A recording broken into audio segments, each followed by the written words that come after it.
mine's off right now. Because I linked it. Oh, I put mine on vibrate. Is there a way to put it on silent? You move my webcam, bitch. Yeet. Are you ready?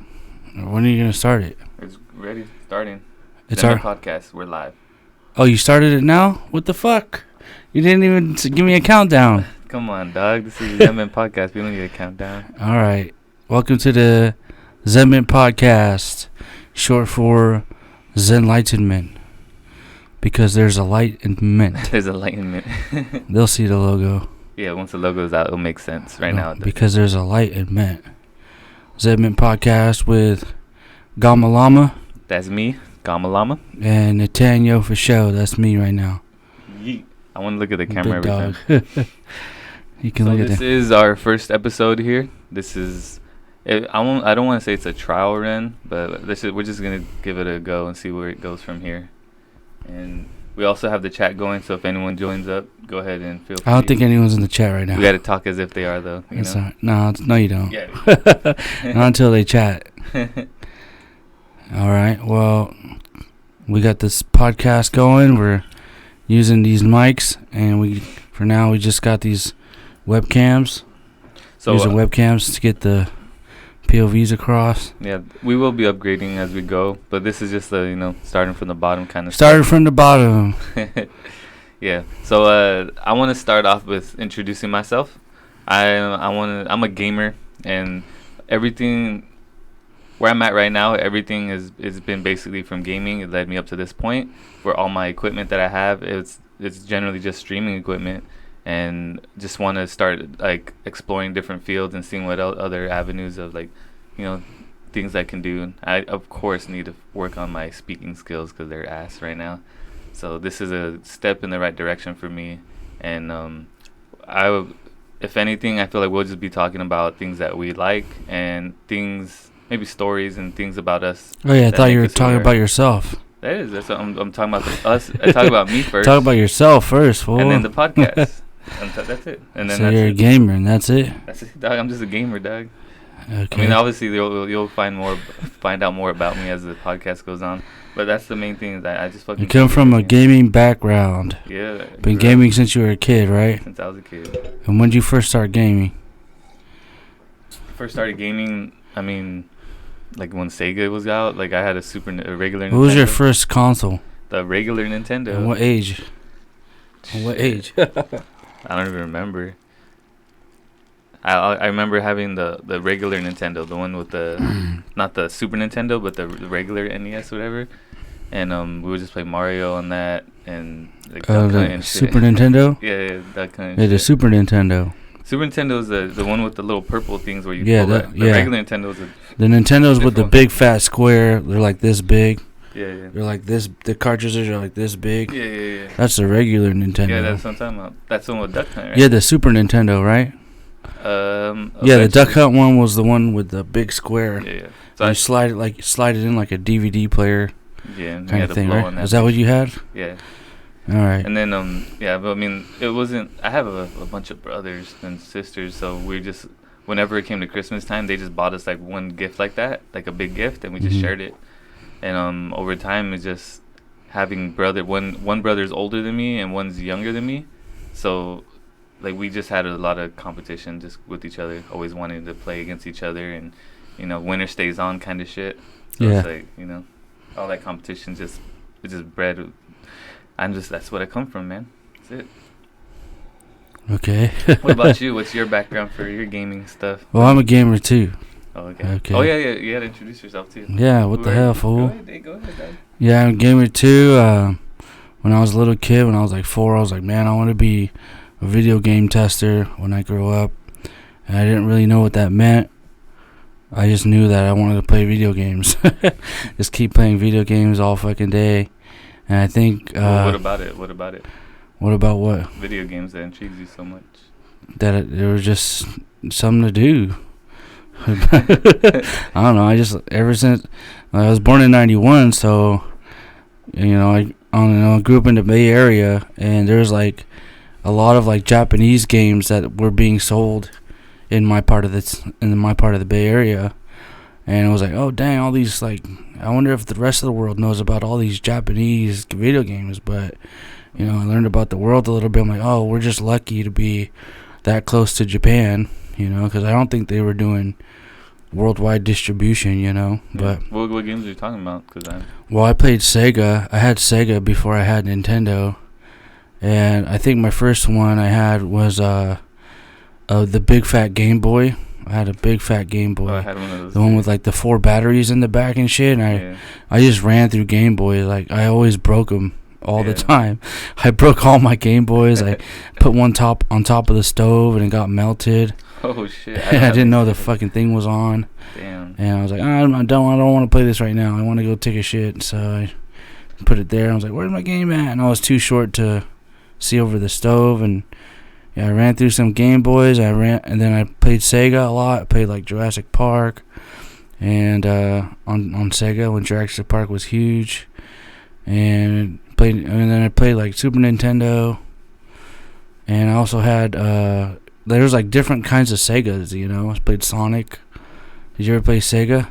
Yeah, I had a Sega also. I had Sega, and then my friend had the Sega, the big handheld Sega, which was hella cool. I think it had like a LED light on it at the time, and that was like probably like 1995, 96, a little after Tupac died.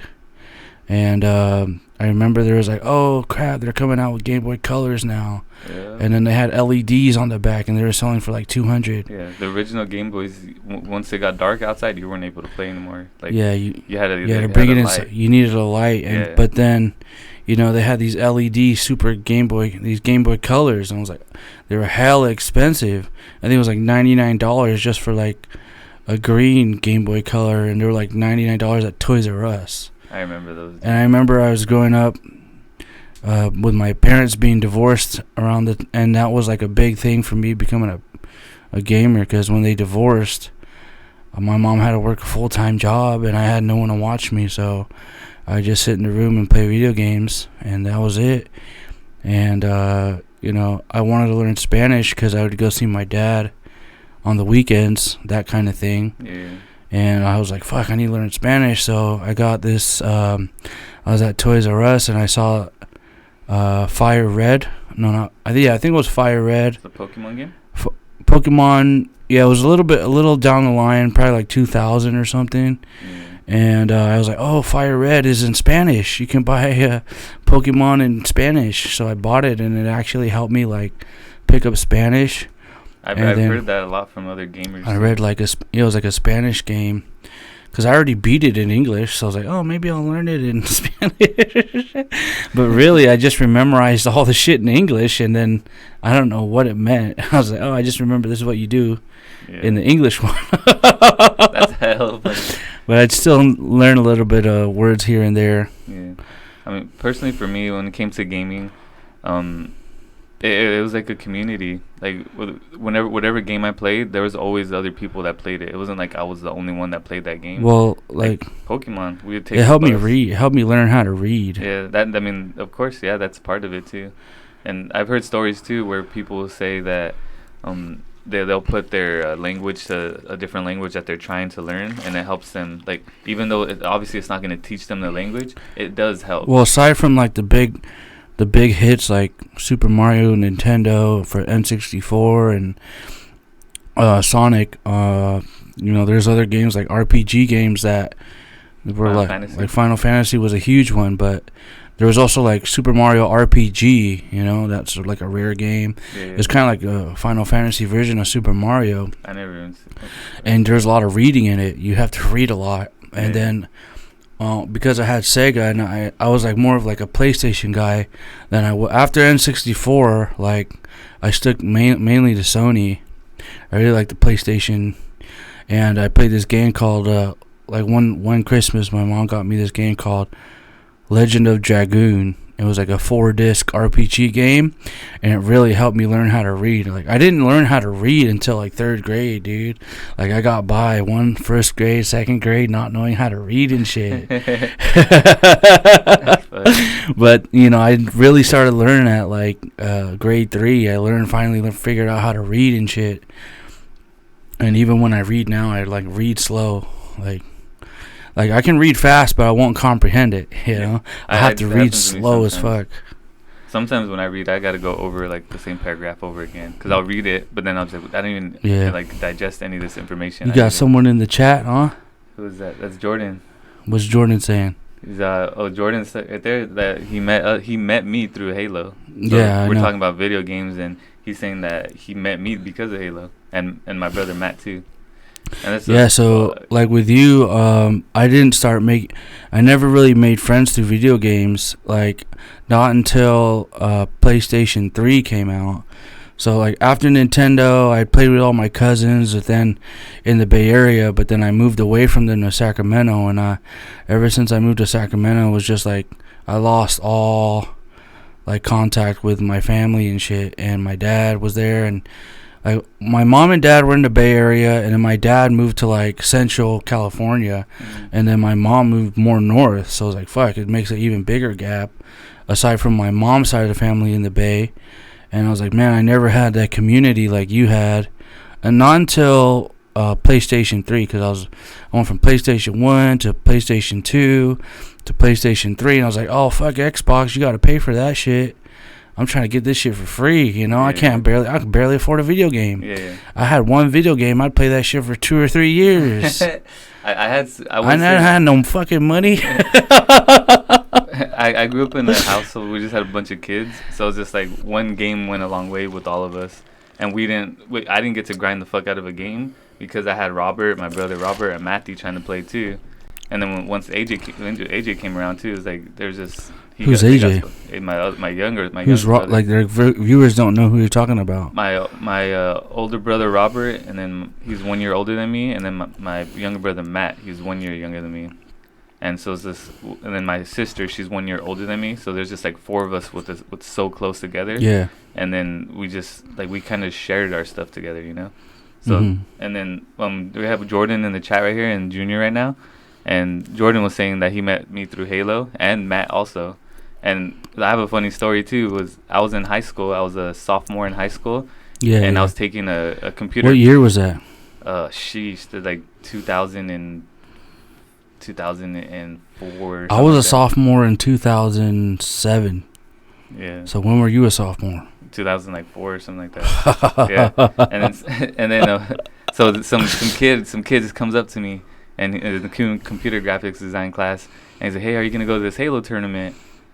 And I was like, "What tournament?" He's like, "Oh, there's a tournament over here by the church." And I was like, "Oh, I didn't even know about it. It sounds like I'll probably go check it out."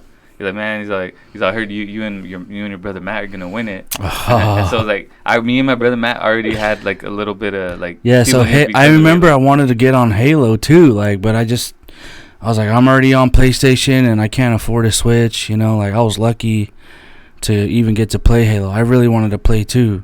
Shit. And my sister at the time, who lived with us, she had a boyfriend who was on Xbox, and he played it, and he would do LAN parties too. Dude, I mean, they played on the big fat ass TV, like the 200-pound TVs, you know, those big fat ass ones, and there'd be like a split screen. Shit, you know.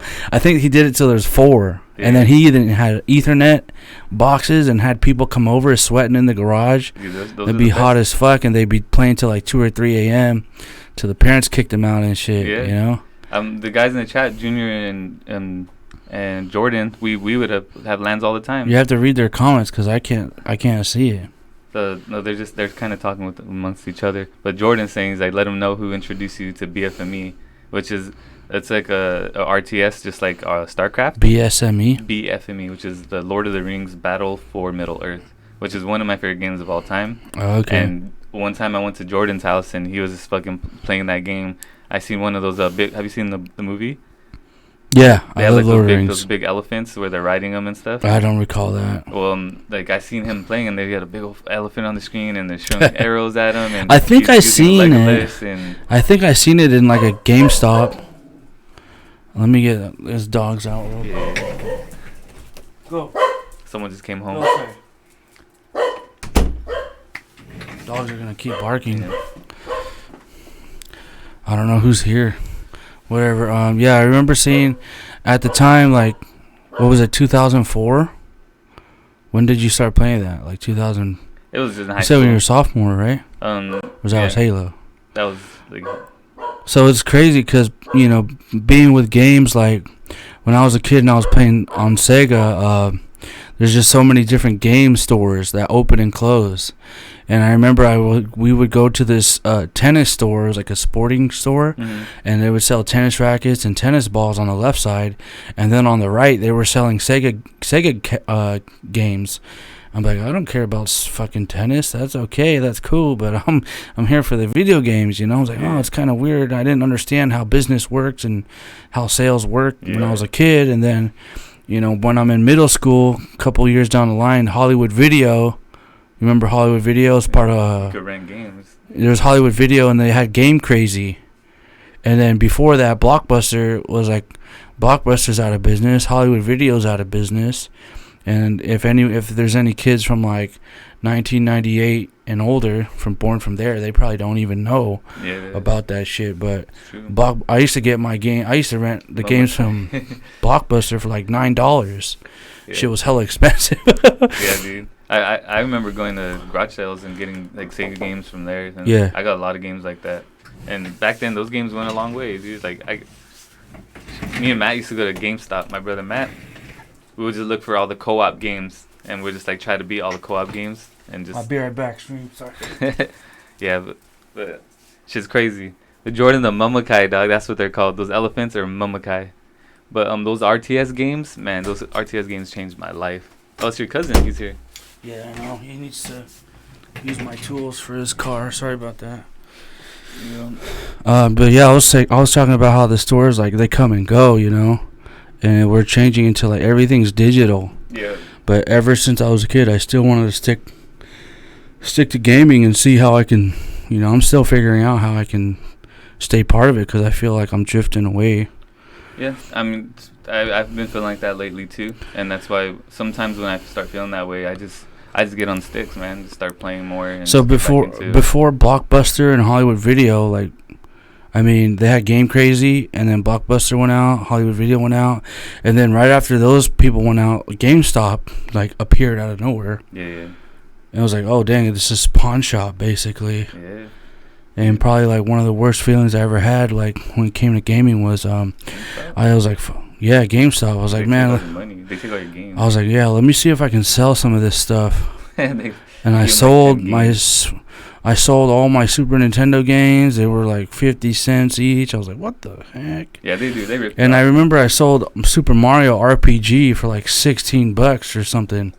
And they're like, yeah, our database is showing that it's a rare game. And we don't really have it. It's not. But now you can just go on the Wii U store and buy all those old games digitally. Yeah, you don't have the physical copy, but you can still play it, you know, and it's probably even better now. Yeah, times are different. I don't know. It's like... And then, you know, you could collect it, but then you basically, like, low-key hoard it. Yeah. Was EB Games, was that GameStop? EB Games? It sounds like there was EB Games, probably. I remember that. But I always thought it was GameStop in there. I think they were in the mall. EB Games was in the mall, I think, right? Yeah, it was in the malls, yeah. Shit, when I played Sega, I had a neighbor across the street who also had one. And whenever they bought games, they would come to our house and like they would pick a game that they didn't have, and we would pick a game from them. So we would kind of like barter. We would just be trading games. And once we're finished with it, I'll go back to his house. Oh yeah. And I'll return it, and then I'll get a different one. Yeah, I've gained and lost a lot of friends doing that shit. Well, they were just our neighbors across the street. Well, I'd let some friends borrow movies and games for so long. They'd be like, "That's my game." I'm like, what are you talking about? I let you borrow that phone. And then I was like, yeah, whatever. It's just like, I can buy another one, you know? Yeah. I think the community you had is something I was never a part of because this Halo was just so mainstream. You were on, like, that mainstream video game.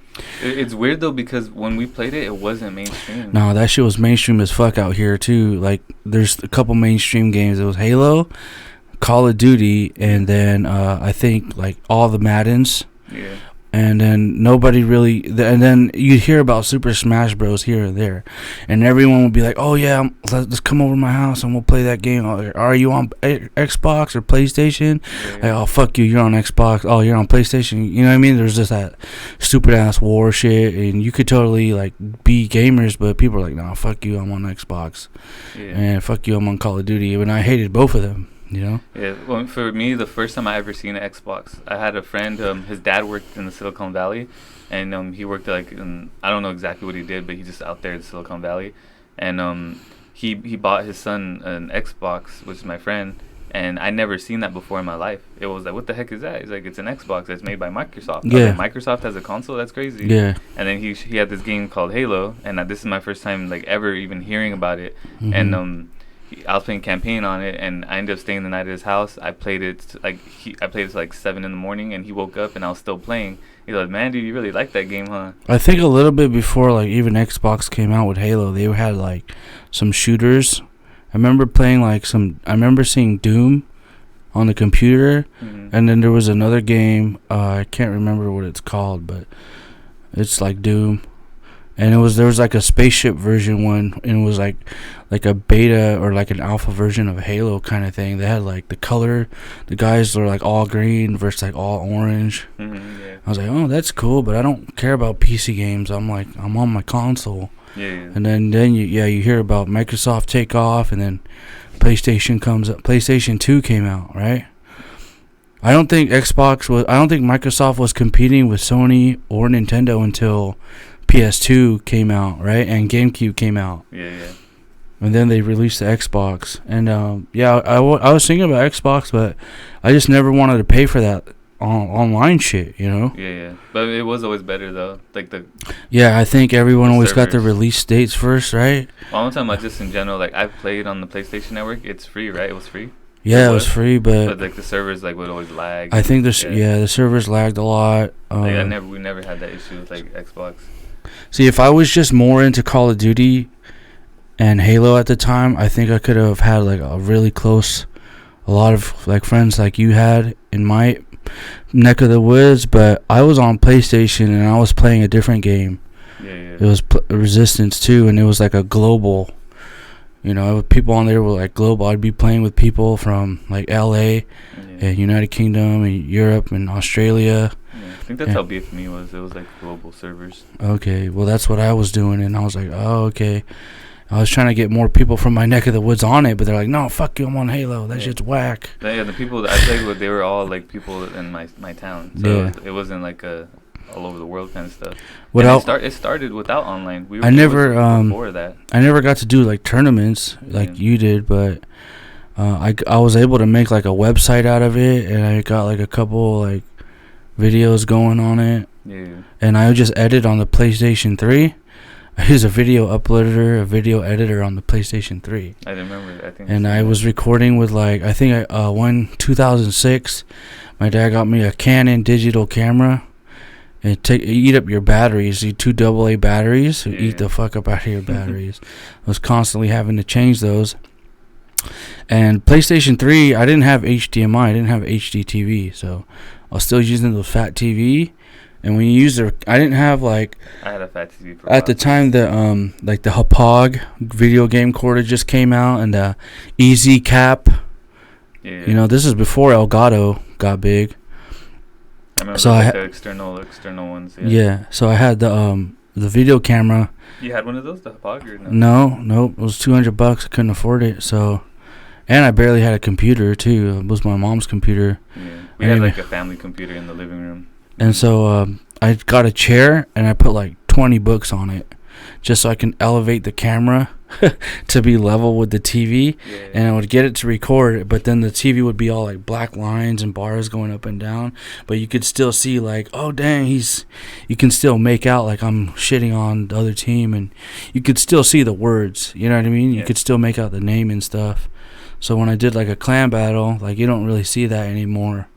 You do like a clan battle. That doesn't exist anymore. It's just you know, after my game died out, Resistance 3, you know, shout out to Insomniac. If any of the developers see that, they fucked up.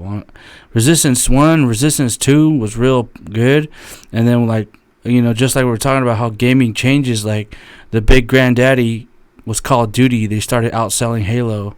So they're like, fuck, game developers are like, man, we got to keep up with the trend. So we're just going to make our version of Call of Duty, and it never popped off. And that's what Halo did too. Halo did it, and so did Resistance. But I think some of the developers from 343 Studios from Halo came over to like Insomniac and really helped develop Resistance, because some of those features in Destiny 2 feel similar. Like I played the Destiny 2 game. I'm like, oh, I know they're like half of the developers, the developing team from Halo, moved over to Destiny and shit. I was like, oh, dang, this kind of feels like, the game I played, but it's not exactly the same.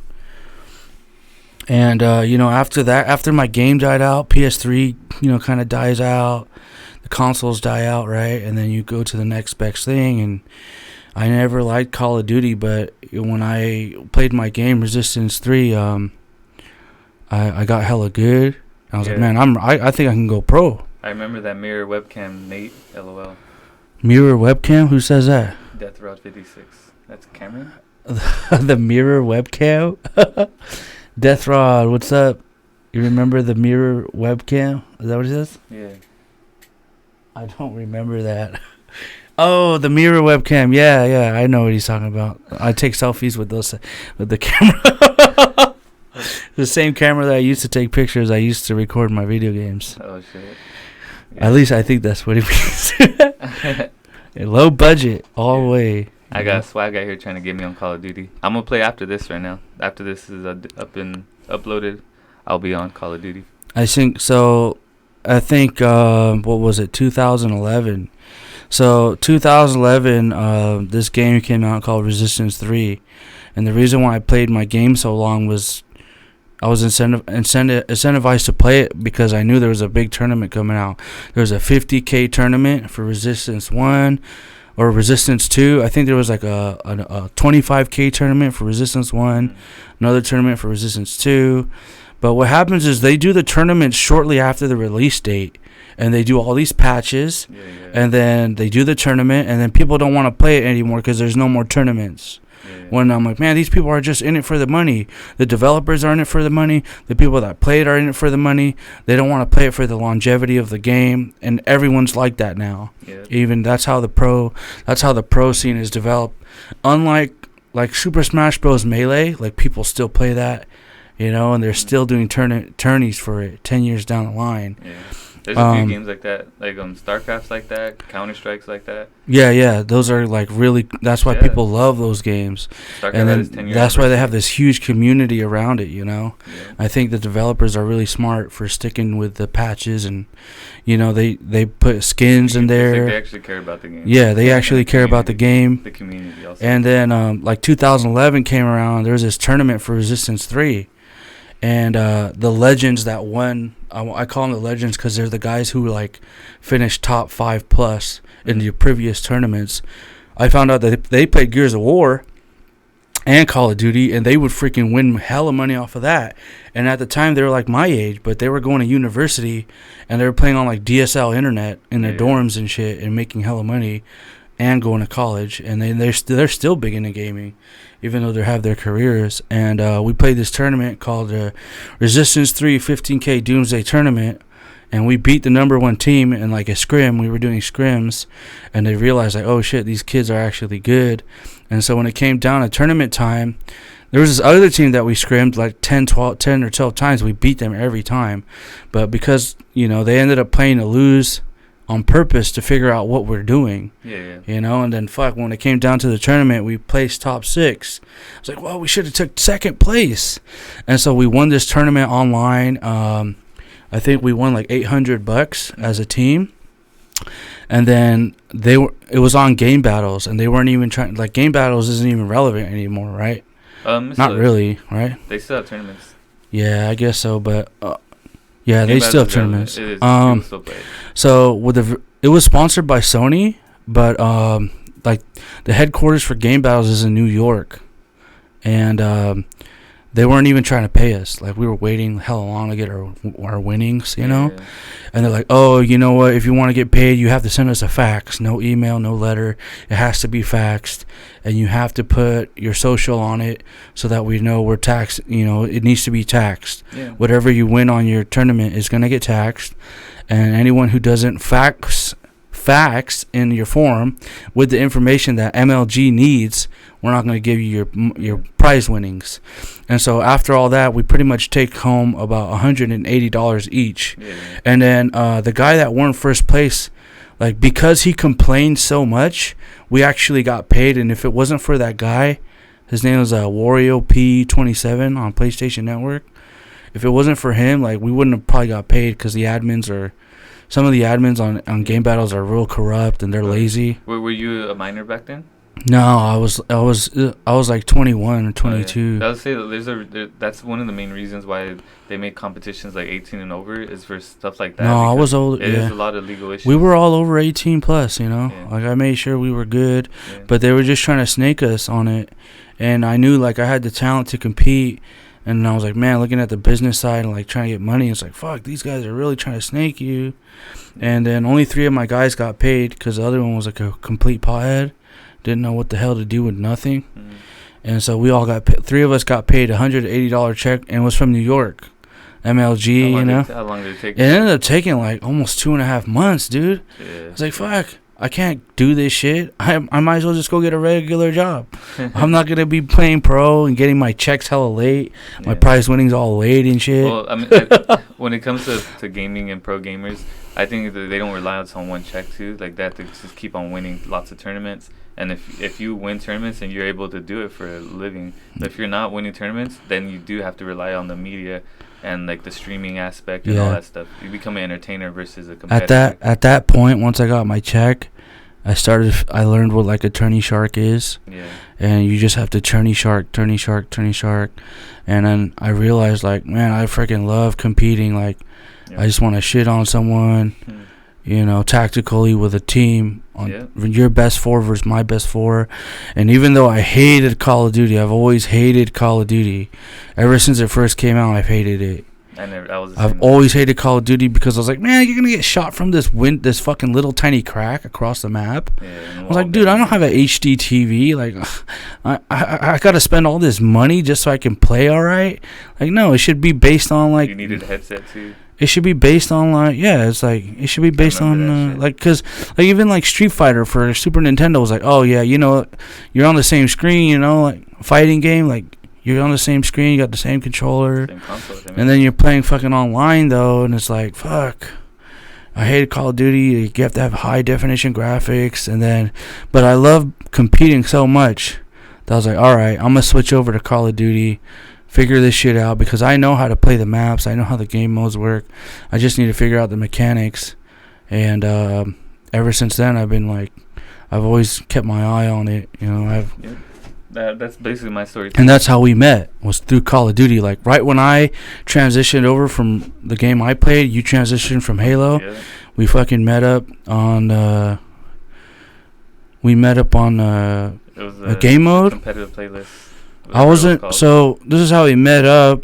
So he's a gamer and I'm a gamer. And I was like 2013, I think, Call of Duty Ghosts came out. There's an open bracket. And I was going to college and I was like, oh man, I'm going to get this big FAFSA check, financial aid. And I'm going to fucking blow all my money on that, because it's what I'm passionate about. I'm like, man, this is a big risk. If I don't win or nothing, I'm fucked. I did the same thing, dog. You know, I was like, fuck, man, I'm fucked as fucked. And I switched. I bought a headset. I bought a TV. A lot of people did that. Even like before I went to college, they're like, "Yo, I got my car. I'm straight." I'm like, "How'd you get your car, dog? You got an investment? People give you money?" Like, no, financial aid. I just blew like $1,000 on his car, and I fixed it up, and now I'm good. I'm like, "Oh damn, you're over here using your FAFSA." I'm like, "Don't you need that for your books and shit?" And like, "You don't need that for your books. You could just cheat." I was like, "What the hell?" And like, "Oh, you don't need to cheat too. You can just do it without it. You just go to library." Yeah. And I was like, oh yeah, that's true. Like, you know. We got a question from the chat right now. It says, what were your guys' favorite tournament you've been in, whether winning money or just for the fun? Who says that? Is it Death Rod? Yeah, yeah. Favorite tournament? Oh, I've actually won a tournament. I won a Smash Bros tournament with you. Oh, You were there, I yeah. remember that. I won a Super Smash Bros 4 tournament. Yes, SS for cars? Brawl. It was Super Smash Bros Brawl. I won a tournament, Super Smash Bros Brawl, and there was a bunch of little kids. I was like, "Fuck all these little kids! I'm taking all their money." And he was like, "It was at this event in Sacramento called Gaming for a Cause, G4AC." It was like at a round table, right? Like, Yeah, it was at a round table. They hosted it at a round table in like the family party room, and there was 2 events. There was Call of Duty Ghosts, where we met up at. 2v2. And then there was a side tournament for Super Smash Bros. Brawl, and they actually got some traction. So I think it was like $20 buy-in, Yeah. and there was like 8 people or some shit, and they awarded it like first, second, third place. I'm like, man, it should just be winner take all. I would have got it. Of course, because you win it. I know, yeah. None of these kids had a clue what they were doing, you know. Yeah. And one of the kids was like, "Fuck!" He was so salty. He's like, "Yo, can I get my money back?" And they gave him his money back. Yeah. Yeah. So they were like a non-profit organization. I won that tournament, but my favorite tournament was probably the Call of Duty Ghosts Anaheim. The big major event. It was just really cool to see how many people are into gaming. I went to had a hotel, flew out, you know, and then they had Super Smash Bros. Melee, Call of Duty Ghosts, and StarCraft. And it was in this huge convention center, and there was like a big audience for all 3 games. Yeah. And you could hear, like, when somebody was popping off, the middle section went crazy loud. And then when the left side went crazy loud, people were like looking, turning heads and shit, you know. Yeah, that was a dope environment. I would like to go to another big major event, but you have to have it costs a lot of money. It costs a lot of money. It's really cool. Like, I think it's like a third the price if you want to go as a spectator. But if you're going as a spectator, you're kind of like, man, I wish I was competing. Yeah, that's the competitor inside of us. Is like we always want to compete. But those dogs are going crazy. Come on. Now, so my tournament, I've won a lot of local tournaments, like Halo tournaments, and I haven't even won any local Call of Duty tournaments. But I used to enjoy just showing up with my friends, my brother. Like, and we were just known for being the best in town, and we were just going there like rock stars, dude. It felt like that, and like everyone was like everyone tried to say what's up to us, dap, get handshakes and everything, and it was just like, damn, like we have clout just because we're good at Halo. Yeah. And we, there's a few tournaments that we showed up to, and we just won. Is that your favorite one? My favorite one was gonna have to be UMG Nashville, where I went with the team this was in Ghost, so we flew out to Nashville. And it was at Nashville, Tennessee, dude. And it was at the Opryland Hotel. It was like a indoor hotel that had a dome, and it was like a bunch of like trees everywhere, and with like waters and ponds and shit. It was like beautiful, and it was a nice venue. And then that tournament we actually got pretty far. We got knocked out by a team that what was their team name? I forgot their team name.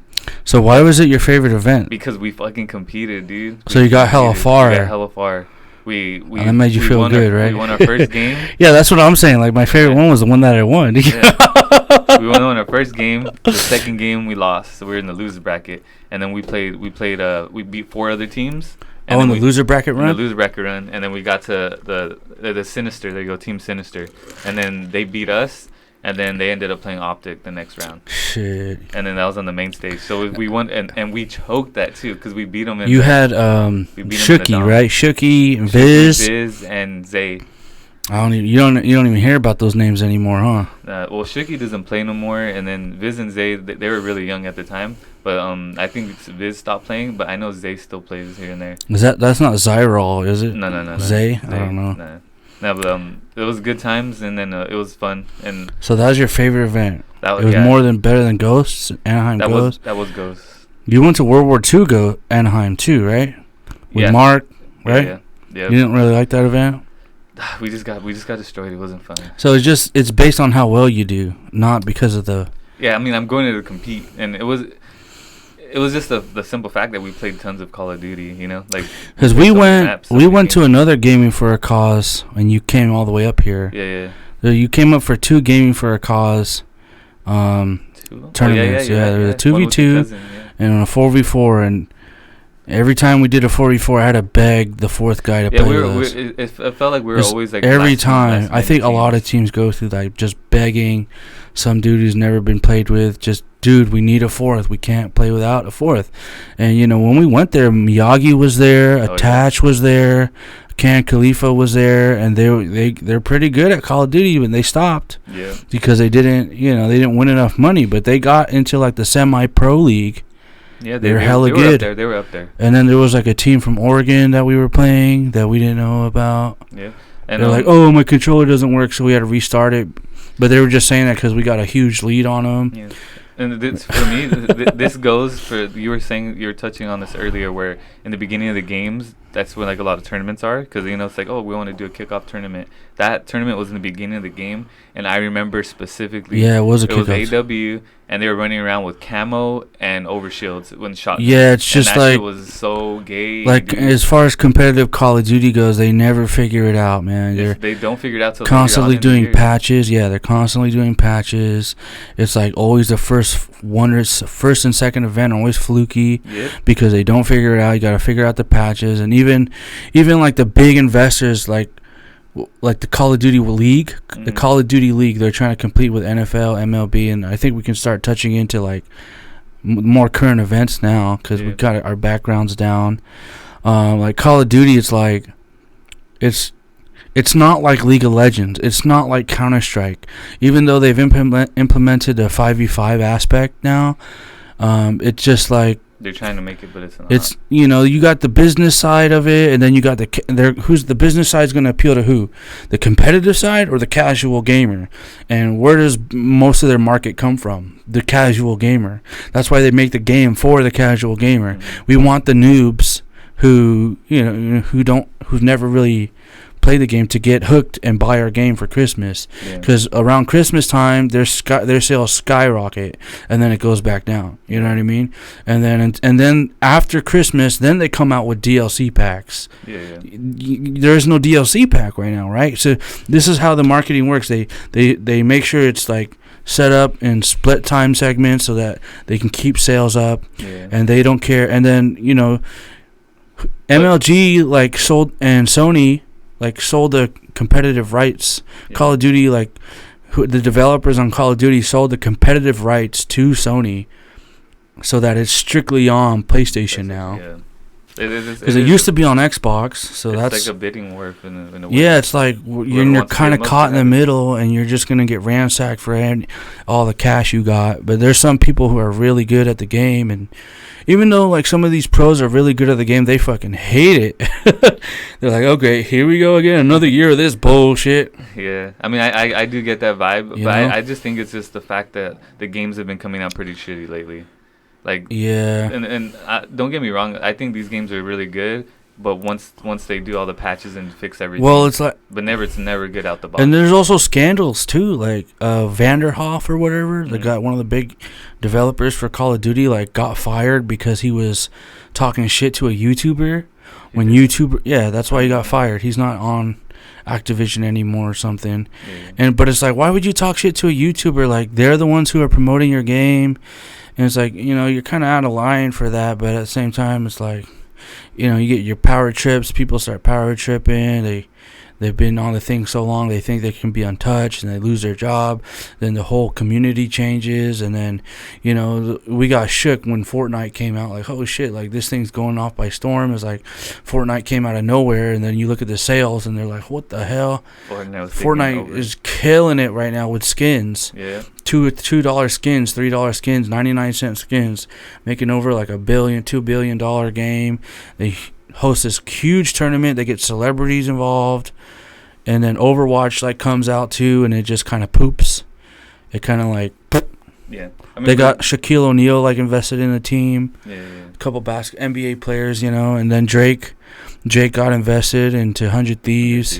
That's Call of Duty. You know, it's like it's becoming so mainstream and political. You know, it's like, fuck, you're getting celebrities involved, and I mean, if what the really, fuck's going on? It used to be shitty. If you think about it, it's similar to like the hip hop scene where it was underground at first. It was It's kind of like Revenge of the Nerds at this, you know. Hey, Revenge of the Nerds are like, yeah, we're the nerds now. We got all the power now. we like, know how to. their fucking video games are outselling Netflix, right? And from as far as I know, video games are a bigger market than the movie industry and like the music industry. It's insane, yeah. Yeah.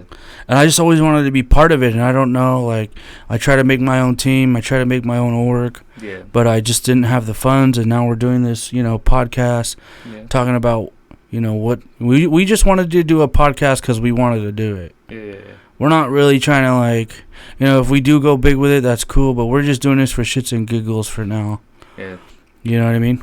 Like, I'm personally for me, I want to talk better and it's like the podcast is called ZenLightenment. You know, that's just like our background. We come from gaming.